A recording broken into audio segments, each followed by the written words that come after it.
What's up, YouTube? Welcome to my channel, Euro Superbike Life, or ESBK Life for short. My name is Derek, and today we are doing part 7, I believe, of my track bike build series with my S1000RR. We got a lot of stuff to do today. I'm not sure exactly how much we're going to get accomplished, but before we do anything, you guys know you got to sit through my intro. It's only 10 seconds. It's not new. It's the same one, so bear with me. Right back.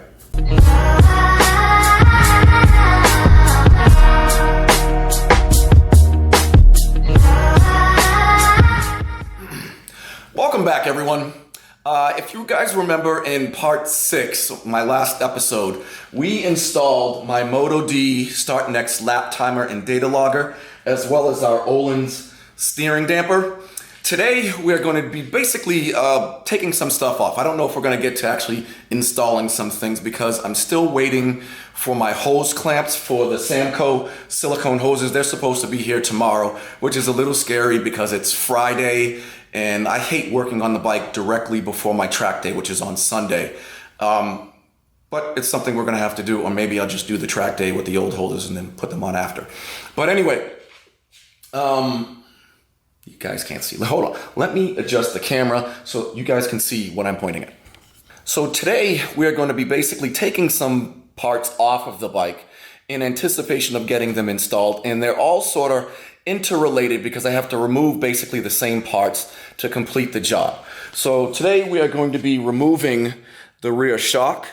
We're going to be removing the wheel and tire so we can get to our rear sprocket. We're going to remove the rear sprocket, we're going to remove the front sprocket, and we're going to remove the chain.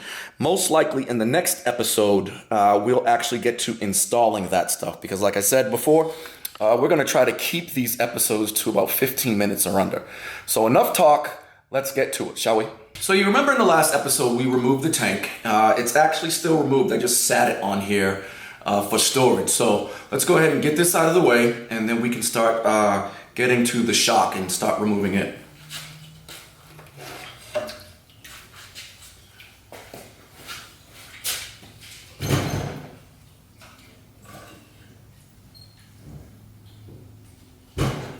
I'm actually going to get a towel here because I'm bound to lose a little bit of fuel. The tank is actually pretty full. Alright, so let's bring you closer so that you can see the top of the shock here and what we got to do to get it out of here. Okay, so we have the tank removed. And what we have to do is we have to remove, here's the shock body here. So what we have to do is remove this top bolt here.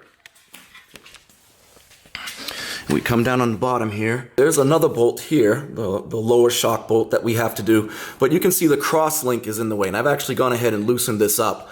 But I can't remove the bolt all the way because this cross link member is in the way. So we have a couple of options. One, we can remove this top bolt here, lift it up, and hopefully get some clearance. Or we can remove the top bolt, push it down, and hopefully we get some clearance. Push it down, and hopefully we get some clearance below this link. Or we can remove the top link mounting bolt here, or the nut and screw on the link here, and just have it swing down all the way. Then we can get it out. I am going to try to remove the top bolt, lifting it up a little bit, and then see if we can get to this bolt. After that, we are going to remove the lower subframe bolt and loosen the top subframe bolt on either side, and that way we can just swing the whole thing up out of the way. So the whole thing will swing up this way. So let's start that. Okay, to remove that top shock bolt here, I have myself a T50, T50 Torx bit and my ratchet with an extension. And we are just going to insert it here. And obviously the bike is on the side stand. Both wheels are off the ground.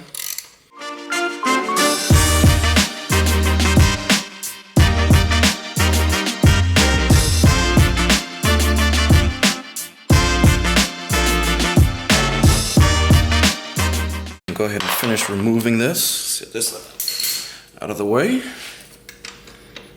And this bolt. But as you can see, this is loose. So now I'm just gonna pull this whole thing up to see if I can create enough space to get to the bolt on the bottom.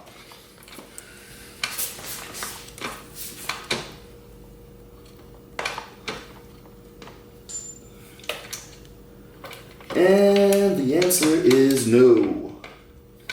We'll get to the bottom bolts in a minute, but let's go ahead and loosen up, like I said, our subframe bolts and actually swing the subframe up and out of the way. So they are T50 as well. So again, we are going to remove the bottom bolts and then loosen the top. And they have a screw on the back. And now I'm just going to loosen the top. And again, there's a screw, a nut, excuse me, buried behind this wiring harness, 15 mil.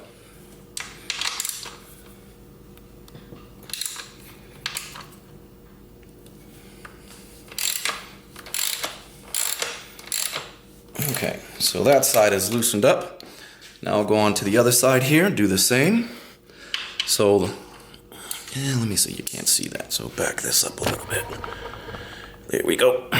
So here's the lower. We're gonna remove this guy, and there's a nut. You can probably barely see it back there. So I'm gonna do that. And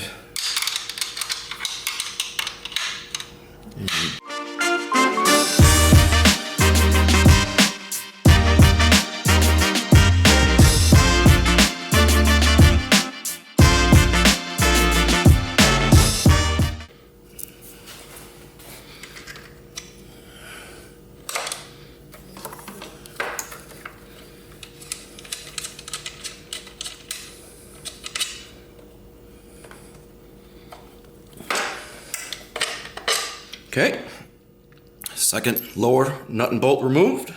Now we'll loosen the top.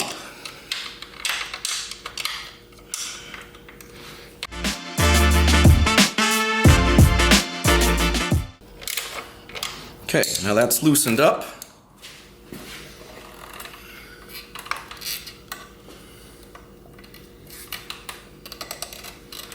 Let's see, there's a bracket right about here.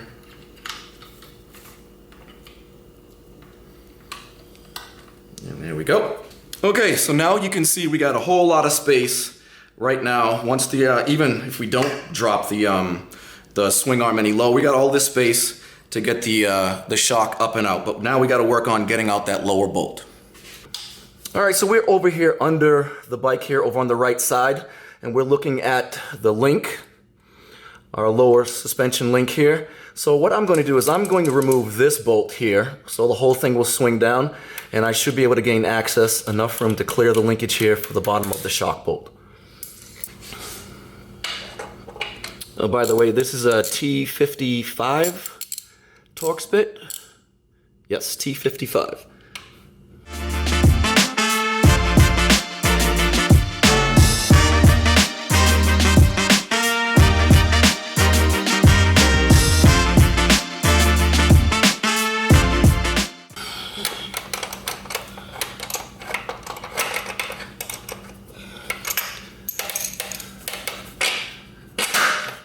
Okay, and let's see. Now, I might be able to get that out.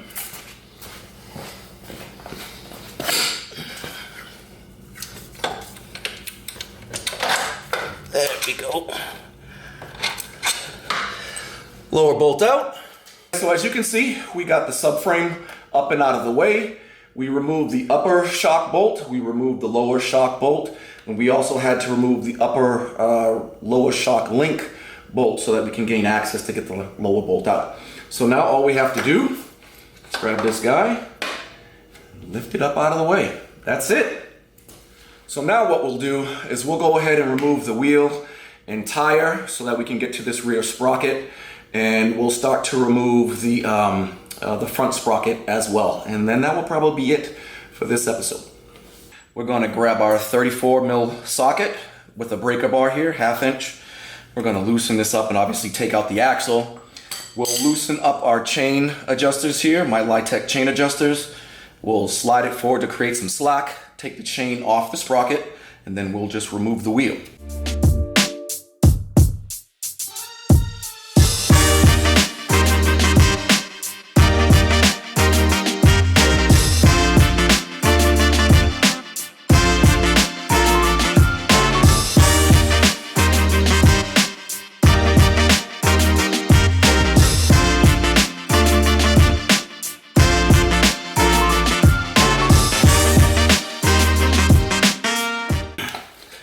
So now what I'm going to do is I'm going to remove the rear brake caliper. It just slides off the slider that's on the swing arm. We already got the spacer that already fell out. They're not captive, so they just fall out. And now we can just remove the wheel. And now the whole hub assembly just pops off. So now we can change this rear sprocket. So we'll just take this whole thing, set it aside, and now we'll work on the front. Change of plans. I'm actually going to call that a wrap for part 7. And we'll pick this up in part 8. And the reason is because the bike is currently on its side stand, my side paddock stand, which is just about in front of the front sprocket, which is doesn't leave me a whole lot of room to get the chain and the sprocket off. And it certainly doesn't leave me a whole lot of room to get it off and film. So we're going to wait until we get the rear sprocket on here, get the rear wheel back on here. That way I can put it on its rear stand, get it off the side stand, and that way I can get to that front sprocket. So we'll do all of that in part 8. So like it, subscribe, see you next time. I'm Derek, Euro Superbike Life. Take care.